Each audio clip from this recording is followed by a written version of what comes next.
Dear students, आज जो हम लेक्चर पी ब्लॉक एलिमेंट्स का डिस्कस करने जा रहे हैं बहुत ही इंपॉर्टेंट है। अगर आप बोर्ड एग्जाम्स के लिए प्रिपेयर करते हो तो there are 99% of chances of this topic to be asked in your board exams and for competitive exams questions have repeatedly been asked from this Haber Bosch process.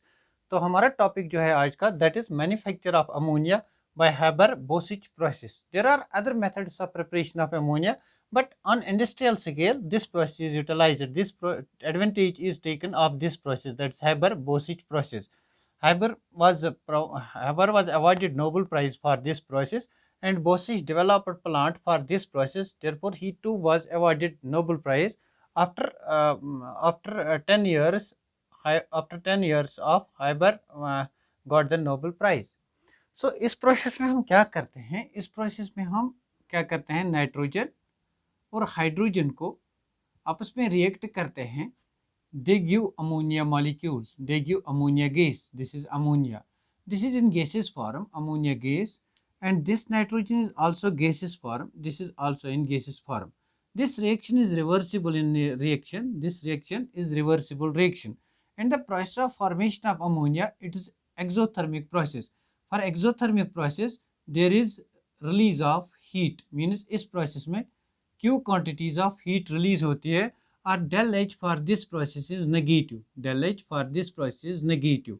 For every process for which del H comes out to be negative, that is exothermic process. तो हमें यहाँ समझना क्या है हमें यहाँ पे कि इसमें conditions क्या apply होती हैं. That is what examiner wants you to explain. Examiner wants you to explain the conditions that are required for the formation of ammonia from nitrogen and hydrogen in Haber-Bosch process. This is Haber-Bosch process. Actually, the manufacture of ammonia was carried out by Haber. It was carried out by Haber. This process was developed by Haber. He was awarded Nobel Prize. And the plant for this process, it was developed by Bosch. Bosch developed plant for this process. He too was awarded Nobel Prize. After 10 years, Haber was awarded Nobel Prize. After a gap of 10 years, Bosch was also awarded Nobel prize. तो actually होता क्या है, जो nitrogen gas है, hydrogen gas है, ये reactor होते हैं, they form ammonia. Process is exothermic, that means heat is released in the process, delta H for the process negative. तो यहाँ पे कंडीशंस पहले देखने हैं, पहले इस रिएक्शन को हम बैलेंस करते हैं। यहाँ पे 2 नाइट्रोजन मॉलिक्यूल्स है, इसको हम 2 टाइम्स लेंगे, 2 3 or 6 hydrogen, therefore it is 3 times. तो पहला जो यहाँ पे हमें नाइट्रोजन की स्टिशियोमेट्री यहाँ पे 1 है, यहाँ पे 3 है। तो यहाँ पे अगर हम बात करेंगे कितना अमाउंट नाइट्रोजन मिक्स होता है with how much amount of hydrogen, then 1 volume of nitrogen mixes with 3 volume of hydrogen to form 2 volumes of ammonia. तो यहाँ पे अगर वॉल्यूम की बात करते हैं, the volume ratio for nitrogen and hydrogen of their combination is 1:3। 1 part of nitrogen, 3 parts of hydrogen combined together to give 2 parts of ammonia by volume. So इस process में हमें कैटलिस्ट की ज़रूरत पड़ती है। तो कैटलिस्ट यहाँ पे होता है, catalyst finally divided iron, finally divided iron. This is what you have to remember for competitive exams, which is the catalyst for Haber process for the manufacture of ammonia. So it is finally divided iron, that means iron in powdered form. And we use co-catalysts or catalytic promoters. Catalysts or promoters are molybdenum, or we can sometimes we are using Al2O3, aluminum oxide. These are co-catalysts. This is catalyst, these are co-catalysts. We will see the advantage of using this catalyst and the advantage of using these co-catalysts or catalytic promoters, what will happen by using them in the process of manufacture of ammonia. So पहले हम यहाँ पे discuss करेंगे what conditions are required for the formation of ammonia. कौन सी condition हमें ज़रूरत पड़ेंगे अमोनिया फॉर्मेशन के लिए। Therefore हम डिस्कस करेंगे कंडीशंस। कंडीशंस कौन सी हमें यहाँ पे डिस्कस करनी है, किसके लिए, अमोनिया फॉर्मेशन के लिए। What are the suitable conditions. Suitable conditions means temperature का इफेक्ट क्या होगा, प्रेशर का इफेक्ट क्या होगा, what is the volume of the combining gases that is required, और कैटलिस्ट का इफेक्ट क्या होगा यहाँ पे। उसके बाद जब हम मैन्युफैक्चर अमोनिया करेंगे तो अमोनिया में अगर कोई इम्प्योरिटी है, उस इम्प्योरिटी को हम कैसे इससे इसे सेपरेट करेंगे and we will get pure ammonia over there. That is all what's involved in Haber Bosch process. तो कंडीशन ये है, first condition is volume condition. तो वॉल्यूम कंडीशन में हम क्या डिस्कस करेंगे, how much volume of nitrogen is used and how much volume of hydrogen is used for the manufacture of ammonia. So यहाँ पे कितना नाइट्रोजन यूज होता है 1, यहाँ पे कितना हाइड्रोजन यूज होता है 3. सो 1 volume of nitrogen gas and 3 volumes of hydrogen gas, means nitrogen and hydrogen are mixed in the ratio of 1:3 by volume. This is important for competitive exams. 1:3 by volume. Nitrogen and hydrogen are mixed in the ratio of 1:3 by volume. 1 volume of nitrogen gas combines with 3 volumes of hydrogen gas to give ammonia gas over here, to give ammonia. So in Haber process, the volume required of nitrogen is 1 volume and for hydrogen it is 3 volumes. They combine together to give 2 volumes of ammonia or to give ammonia. Since the reaction is a reversible process, तो आपको मैंने equilibrium में पढ़ाया है ली Chatelier principal. जब भी कोई reaction हमारी इक्विलिब्रियम पे होती है तो हम उस पर अप्लाई करते हैं Le Chatelier principle in order to explain effect of temperature and effect of pressure. किसी भी रिएक्शन को अगर वो इक्विलिब्रियम में है, अगर वो रिवर्सिबल प्रोसेस है, उस रिवर्सिबल प्रोसेस पे हम अप्लाई करते हैं टेम्परेचर का इफेक्ट स्टडी करने के लिए, प्रेशर का इफेक्ट स्टडी करने के लिए, उसमें हम अप्लाई करते हैं ली चैटलियर्स प्रिंसिपल. तो ली चैटलियर्स प्रिंसिपल हमें क्या बताता है वो भी हम यहाँ पे देखेंगे. नाउ सी, ये रिएक्शन जो है forward reaction is the formation of ammonia. ये जो रिएक्शन यहाँ पे है forward reaction is the formation of ammonia. तो फॉरवर्ड रिएक्शन में अमोनिया फॉर्म होता है, but this forward reaction is exothermic in nature. सोचने की बात है, अगर किसी रिएक्शन में हीट रिलीज होती है, आप यहाँ से और ज़्यादा हीट दोगे, what is the fun of giving extra heat और temperature to the reaction if it already releases heat. तो यहाँ पे क्या समझ में आता है, अगर कोई एक्सोथर्मिक रिएक्शन होती है, अगर किसी रिएक्शन में हीट रिलीज होती है तो उस रिएक्शन में हमें टेम्परेचर कम यूटिलाइज करना होता है. उस रिएक्शन को कैरी आउट करने के लिए फॉरवर्ड डायरेक्शन में, फॉर एग्जांपल इस रिएक्शन को कैरी आउट करने के लिए हमें कम टेम्परेचर की ज़रूरत पड़ेगी according to Le Chatelier principle. तो ली चैटलियर प्रिंसिपल हमें यह बताता है अगर कोई रिएक्शन एक्सोथर्मिक है, देन फॉरवर्ड डायरेक्शन में अगर वो एक्सोथर्मिक है, then for that exothermic reaction temperature should be very low. तो इस forward reaction formation of ammonia में हमें कम टेम्परेचर की ज़रूरत पड़नी चाहिए. तो यहाँ पे टेम्परेचर लो होना चाहिए. ये फर्स्ट कंडीशन है टेम्परेचर का इफेक्ट. टेम्परेचर क्या होना चाहिए इस रिएक्शन के लिए. अगर हम ली चैटलियर प्रिंसिपल की बात करेंगे, ली चैटलियर प्रिंसिपल बताता है अगर कोई रिएक्शन एक्सोथर्मिक है, एक्सोथर्मिक मीन्स वहाँ से खुद ही हीट रिलीज होती है, तो उस रिएक्शन को कैरी आउट करने के लिए आपको कम टेम्परेचर की ज़रूरत पड़ती है, means that reaction requires low temperature. Therefore number second condition will be temperature effect. इस रिएक्शन में हमें कम टेम्परेचर यूटिलाइज करना है, मीन्स कंडीशन ये है कि हमें कम टेम्परेचर अप्लाई करना है. But this reaction Haber process, ये इसकी खासियत है, ये हम ज़्यादा टेम्परेचर पे कैरी आउट करते हैं. Number second is temperature effect of temperature. तो इफेक्ट ऑफ टेम्परेचर में हम क्या लिखेंगे, since this reaction is exothermic, since formation of ammonia, that is forward reaction, it is exothermic. Exothermic means del H is negative. Del H is negative means heat is released. अगर heat release होती है तो ये जो forward reaction है it should take place at low temperature. तो ये reaction at low temperature पे carry out होनी चाहिए. Reaction should take place at low temperature. Ammonia should be formed at low temperature. But what is done in Haber process? A temperature of 450 to 500 degrees centigrade is required. We require a temperature of 450 and 500 degrees centigrade. This is slightly higher temperature. We should have over here temperature very low temperature, but we are using very high temperature. Now what is the reason why do we use 450 to 500 degrees centigrade temperature? Why do we use over here high temperature? Means according to Lee Chatelier principle, this was exothermic process, and for the formation of ammonia, exothermic process, what was required? Low temperature was required. But what temperature is utilized in Haber process? It is 450 to 500 degrees centigrade. what is the reason that this much temperature is utilized in this process? Why this much temperature has been utilized although it's an exothermic process? So the reason यहाँ पे क्या है, हम यहाँ पे अगर हम इस रीज़न की बात करेंगे तो रीज़न क्या होगा, रीज़न ये होगा हमारे पास जो नाइट्रोजन गैस है और जो हमारे पास हाइड्रोजन गैस है ये आपस में मिलते हैं और अमोनिया गैस बनाते हैं, दिस इज अमोनिया गैस। ये रिएक्शन एक्सोथर्मिक है, delta H is negative. Exothermic reaction के लिए हमें लो टेम्परेचर की ज़रूरत होती है, temperature should be low for the forward reaction. But Haber process में क्या करते हैं हम 450 to 500 degree centigrade temperature utilize करते हैं, means the reaction is carried out at a slightly higher temperature. Now why we use this much of temperature, what is the reason of using this much of temperature although reaction is exothermic?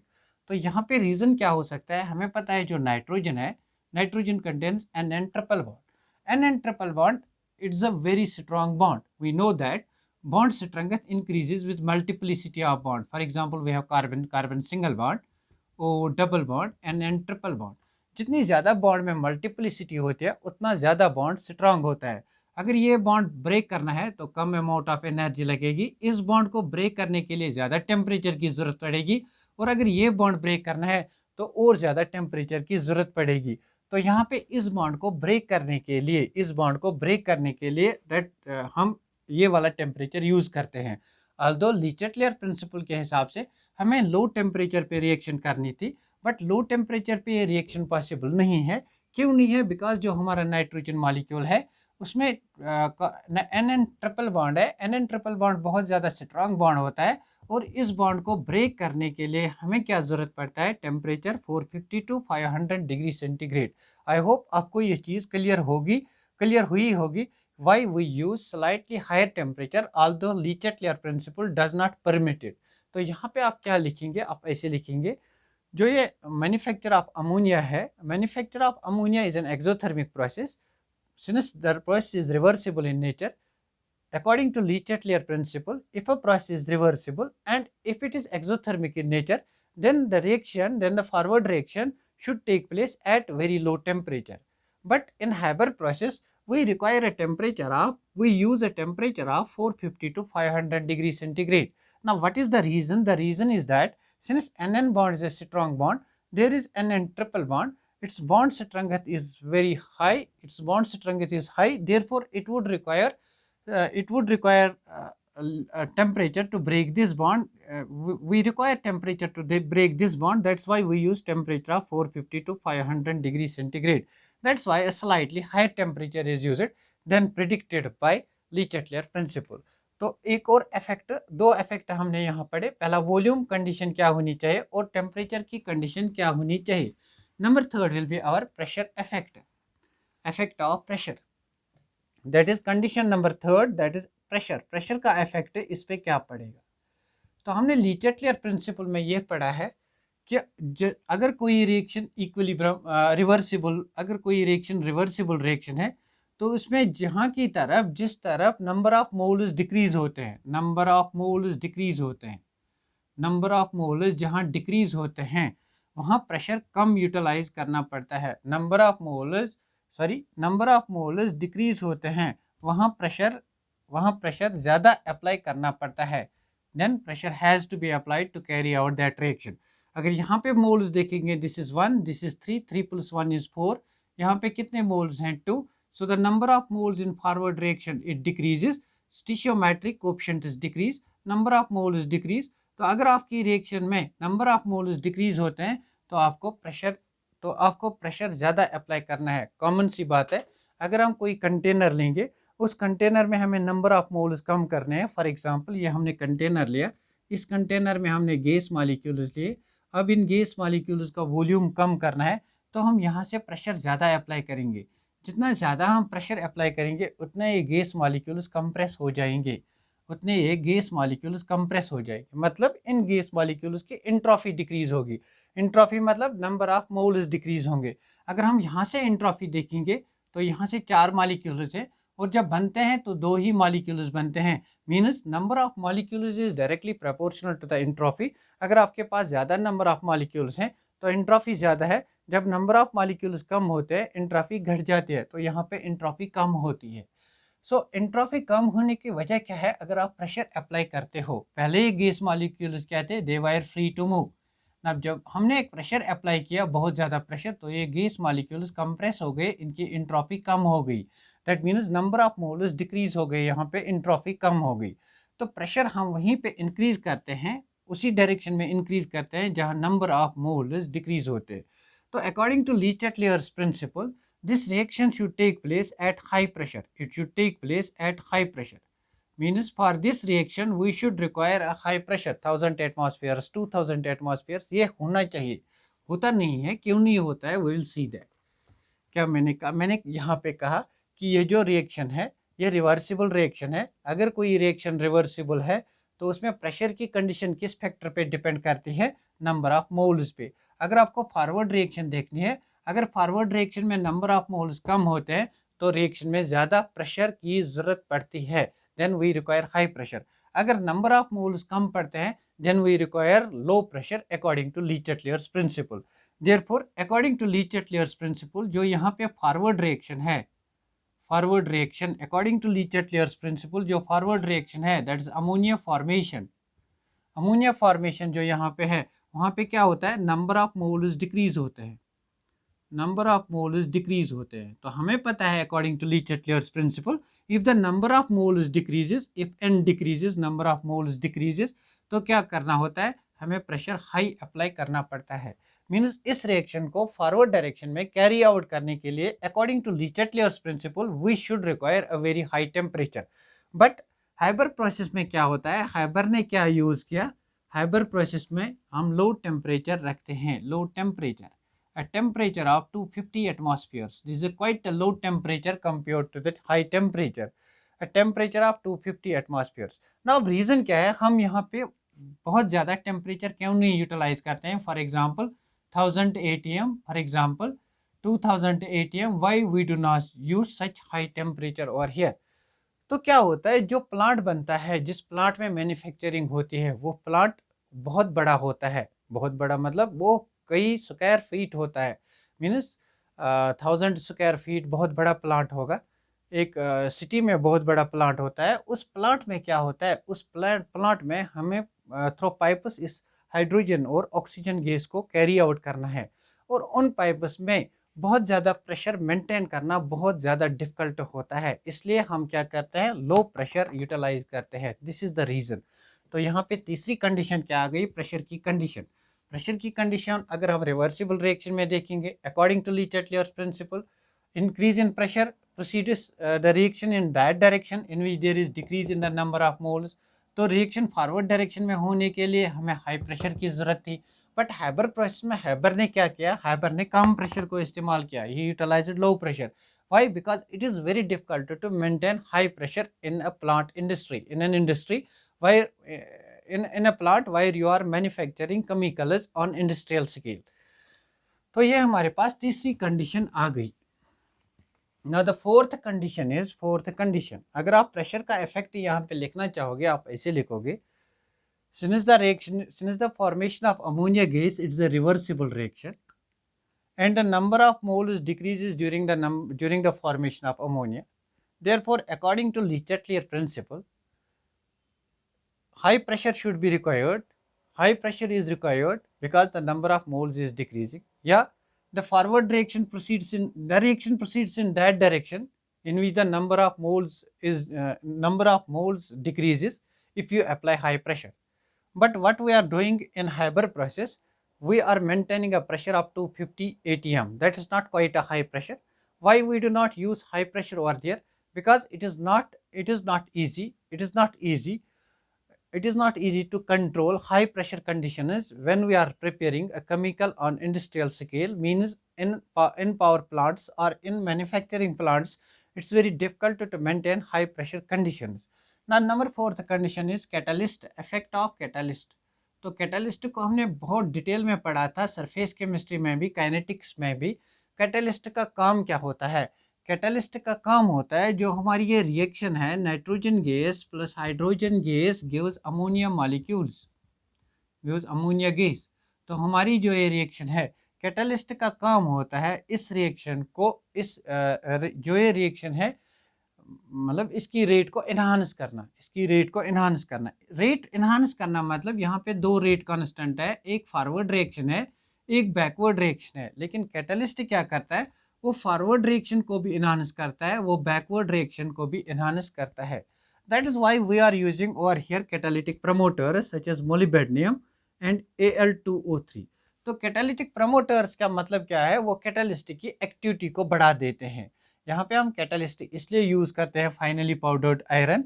तो जब भी हम catalyst को powdered form में use करते हैं, powdered form में क्या होता है, एक्चुअली ये जो हमारा कैटालिस्ट है, for example this is iron, इस आयरन को हमने पाउडर्ड फॉर्म बनाया।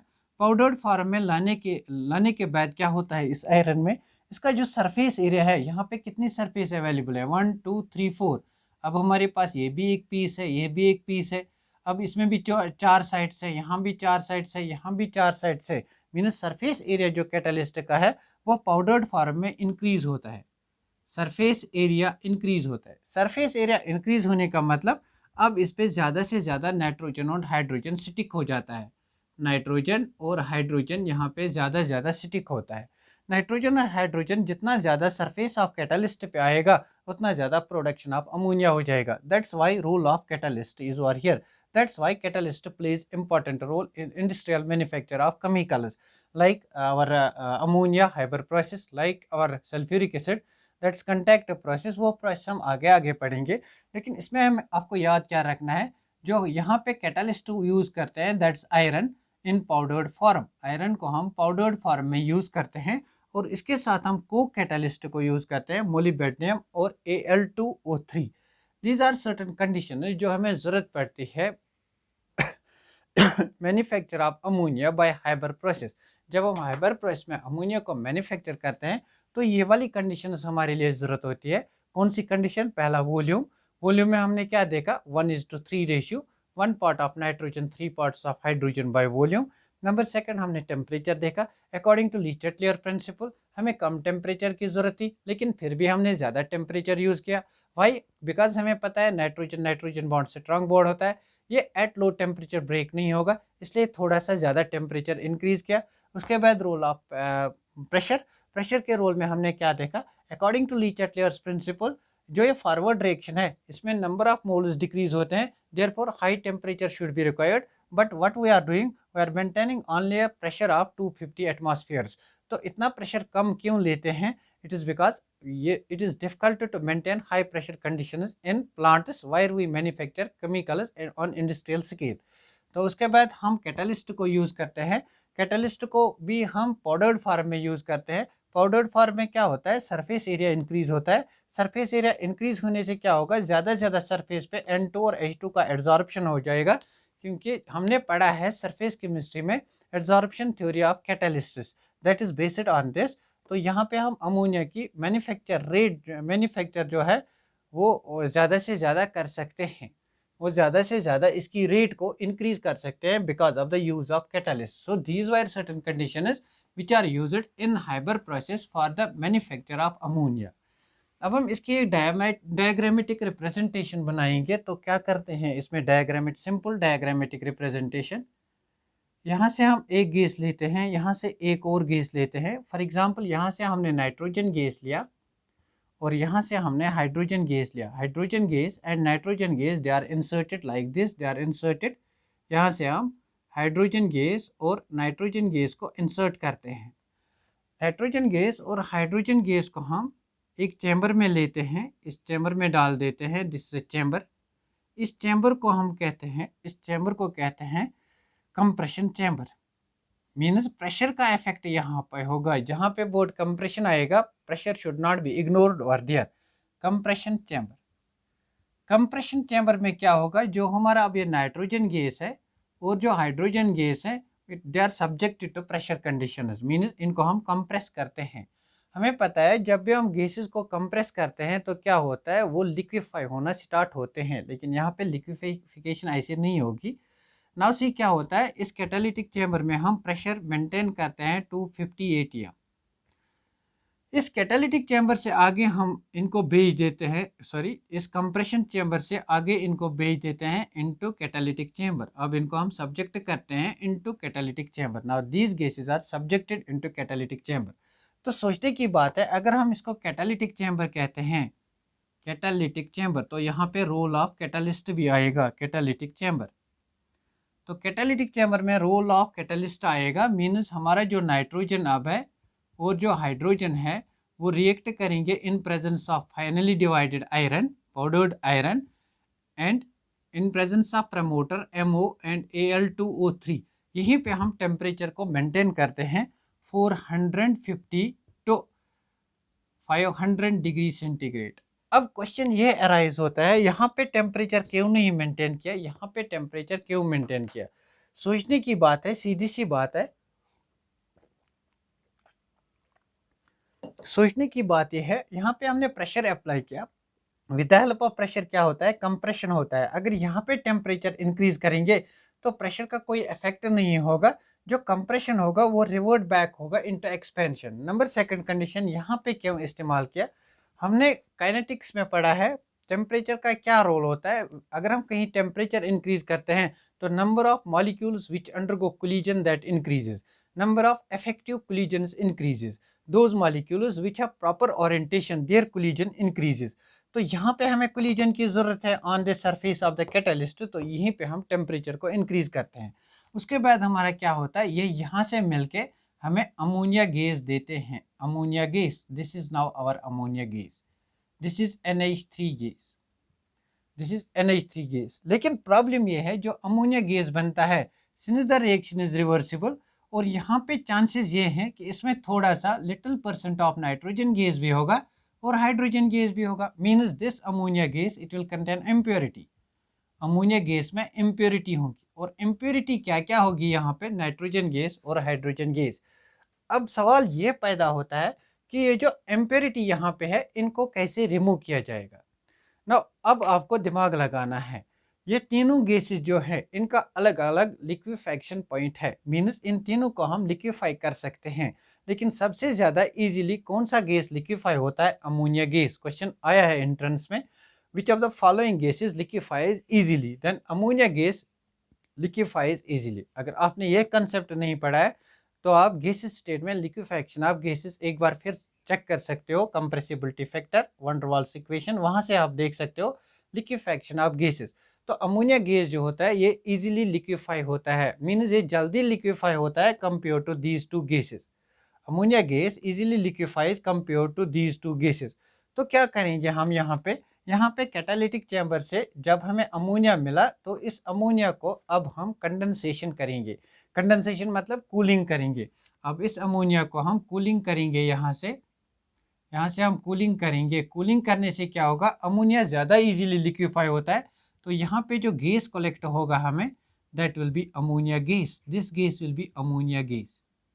ये easily these gases, nitrogen and hydrogen gases, they do not easily liquefy, therefore ये they will remain as such। In gases को हम क्या करेंगे, अब यहाँ से separate करेंगे। तो अमोनिया गैस को हमने यहाँ से लिक्विफाई किया, this is now liquid ammonia, plus और here we have nitrogen gas and we have hydrogen gas. Now this is condensation chamber, इस चैम्बर को हम कंडेंसेशन चैम्बर कहेंगे। यहाँ पे हमने कंडेंसेशन की। अब क्या करेंगे, अब सवाल पैदा होता है कि अमोनिया लिक्विड जो हमारा बन गया, इसको हम इस नाइट्रोजन और हाइड्रोजन गैस से कैसे सेपरेट करेंगे ना। सेपरेशन करने के लिए हमारे पास दो अल्टरनेटिव्स है। अल्टरनेटिव क्या है सेपरेशन करने के लिए, हमारे पास एक तो कूलिंग का अल्टरनेटिव है, इन गैसेस को हम यहाँ से निकालेंगे, गैसेस को निकालेंगे। कौन सा gas, nitrogen gas and hydrogen gas. इनको हम वापस डालेंगे किस में, कंप्रेशन चैम्बर में। इनको वापस डालेंगे कंप्रेशन चैम्बर में यहाँ से, और process will continue till all nitrogen and hydrogen is utilized for the formation of ammonia. This is the application of Haber process. यही मेन एडवांटेज है हाइबर प्रोसेस की। क्या, हमें बार बार नया नाइट्रोजन और नया हाइड्रोजन यूज़ नहीं करना पड़ता है। हमने एक बार जो नाइट्रोजन और हाइड्रोजन जिस कंप्रेशन चैम्बर में डाल दिया, जब तक न वो पूरा का पूरा हम यूटिलाइज कर सकते हैं अमोनिया लिक्विड फॉर्मेशन के लिए, तब तक हम प्रोसेस को कंटिन्यूअसली यूज़ कर सकते हैं, तब तक हम प्रोसेस को कंटिन्यूअसली यूज़ कर सकते हैं. Now this is one method, that is condensation method, by which this ammonia is separated. That means separation of ammonia. Separation of ammonia is done first by condensation. By condensation means by cooling. हम cooling करते हैं. तो cooling किस चीज़ की करते हैं? यहाँ पे 3 मिक्सचर्स हैं, इसमें 3 ammonia gas, we have hydrogen gas little amount, we have nitrogen gas little amount. तो इसका हम कूलिंग करते हैं. कूलिंग से क्या होता है? अमोनिया इजिली लिक्विफाइबल है, ये कूल होके अमोनिया लिक्विड बनाता है. This is ammonia liquid. And these gases they are again utilized, they are again passed into the compression chamber for further reaction. तो दूसरा मेथड क्या है यहाँ पे सेपरेशन का? Second method of separation is यहाँ पे इसको फिर कंप्रेशन चैम्बर में डाल देते हैं. तो सेकंड मेथड क्या होता है? हम इसको एक्वस सोल्यूशन में डालते हैं. एक्वस सोल्यूशन, ये जो हमारा अमोनिया गैस मिल गया और इसके साथ जो हाइड्रोजन और नाइट्रोजन गैस मिल गया, इसको हम एक्वस सोल्यूशन में डालते हैं, मीन्स वाटर ऐड करते हैं. नाउ वाटर ऐड करने से क्या होगा? जो अमोनिया है it is very easily soluble in water compare to nitrogen and hydrogen gas. Ammonia ज़्यादा सॉल्युबल है, तो यहाँ से क्या बनता है हमें? Ammonium hydroxide. तो अमोनियम हाइड्रोक्साइड को हम सेपरेट करते हैं, इन गैसेस को वापस यूटिलाइज करते हैं. अमोनियम हाइड्रोक्साइड को फिर रिएक्शंस करके अमोनिया गैस निकालते हैं. This was about Haber process for the manufacture of ammonia. बहुत ही इंपॉर्टेंट है फॉर योर बोर्ड एग्जाम्स और कॉम्पिटिटिव एग्जाम्स में इससे क्वेश्चंस आते हैं. क्वेश्चंस कहाँ से आएंगे कॉम्पिटिटिव एग्जाम्स में? क्वेश्चन बनता है अगर आपने अमोनिया बनाया यहाँ पे गैस, इसको आप सेपरेट किन मेथड से करते हैं? सेपरेट करते हैं बाय एक्वेशन करते हैं. एक्वेशन मीन्स हाइड्रोलिसिस करते हैं. हाइड्रोलिसिस मीन्स सॉल्वेंट वाटर के साथ ट्रीट करेंगे. नंबर सेकंड कंडेंसेशन करेंगे, दैट इज कूलिंग करेंगे. कूलिंग से क्यों होगा? Because ammonia is cooling of ammonia is carried out readily compare to the other gases, because इसका जो लिक्विफेक्शन पॉइंट है वो बहुत कम है कंपेयर टू दीज. सिमिलरली हम यहाँ पे टेम्परेचर इतना क्यों यूज़ करते हैं? अगर कम टेम्परेचर की ज़रूरत है तो इतना क्यों करते हैं? बिकॉज हमें पता है जो नाइट्रोजन गैस है इसमें N ट्रिपल बॉन्ड है, that is difficult to break. और एक और कंडीशन ये है क्यों हम इतना टेम्परेचर यूज़ करते हैं? Because the number of collisions will increase. Number of collisions increase होने की वजह से ही फॉरवर्ड रिएक्शन इंक्रीज होगी. तो सिमिलरली प्रेशर क्यों ज़्यादा यूज़ करते हैं? ये तो प्रेशर तो ज़्यादा यूज़ करना था, कम क्यों यूज़ करते हैं? Because it is possible but it will require a very large amount of the raw material that will make this ammonia formation costly. अगर जो हमने अमोनिया बनाया अगर ये कॉस्टली बन गया, इस अमोनिया से हम फर्टिलाइजर्स बनाते हैं, अमोनियम नाइट्रेट बनाते हैं, अमोनियम सल्फेट बनाते हैं, एमोनेट्स बनाते हैं, तो वो फर्टिलाइजर्स एक लेमैन के पास जाते हैं, मतलब एक किसान के पास जाते हैं. he will not be in a position to afford these fertilizers on such very high rates. that's why हम इसमें यहाँ पे ज़्यादा प्रेशर इस्तेमाल नहीं करते हैं. हमें इकोनॉमिकल कंडीशन भी देखनी है. इकोनॉमिकली ये जो हमने इंडस्ट्रियली कंपाउंड बनाया ये इकोनॉमिकली चीप है या नहीं है, इसलिए इसको इकोनॉमिकली चीप बनाने के लिए हमने बहुत कम प्रेशर यहाँ पे यूटिलाइज़ किया. ऑल्दो हमें ज़्यादा प्रेशर यूटिलाइज़ करना था. अगर हम ज़्यादा प्रेशर यूटिलाइज़ करेंगे तो हमें ज़्यादा रॉ मटेरियल की ज़रूरत पड़ेगी, which will be very costly and that will ultimately lead to the high price of these fertilizers which are obtained from ammonia. Thanks for watching this video. Please like, share and subscribe because this channel does not belong only to me. This is your channel and you are the sole you are the sole reason why I am sorry, and you are actually the actual participants of this channel. This channel is for you and you people are its active participants. Therefore जितना आप इस channel को share और subscribe करेंगे, share करो, subscribe करो, like करो, comment करो, उतना ये चैनल बढ़ेगी. जितना ये चैनल बढ़ेगी उतना मैं भी खुश हो जाऊंगा. Thanks for watching.